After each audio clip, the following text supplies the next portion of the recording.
Sir, chiropractic వలన బ్యాక్లో stiffness ఇన్స్టెంట్గా పోతుంది అంటున్నారు సార్. అసలు ఎలా పోతుంది సార్? లోపల జరిగే మెకానిజం ఏంటి సార్? యాక్చువల్లీ ఇప్పుడు పేషెంట్ స్టిఫ్నెస్ కంప్లైంట్ చేస్తున్నారు అనుకోండి, L4 L5 రీజన్లో కంప్లైంట్ చేస్తున్నారు అనుకోండి, అక్కడ మనకి ఇంటర్వర్టిబ్రల్ డిస్క్స్ అని ఉంటాయి కదా, ఆ డిస్క్స్ దగ్గర ఫెసెట్ జాయింట్స్ అని ఉంటాయి. సో ఈ జాయింట్స్ టైటన్ అయినప్పుడు అవి ఎందుకు టైటన్ అవుతాయంటే మనం చేసే యాక్టివిటీ వల్ల, మనం మెయింటైన్ చేసే పోస్చర్ వల్ల.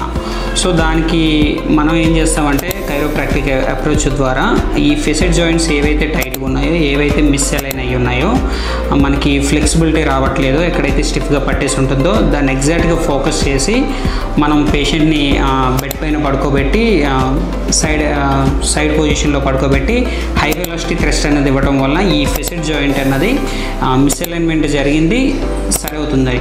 అట్లా సరి అవటం వలన వెంటనే రిలీఫ్ వస్తుంది పేషెంట్కి ఇమీడియట్గా విత్ ఇన్ సెకండ్స్లో.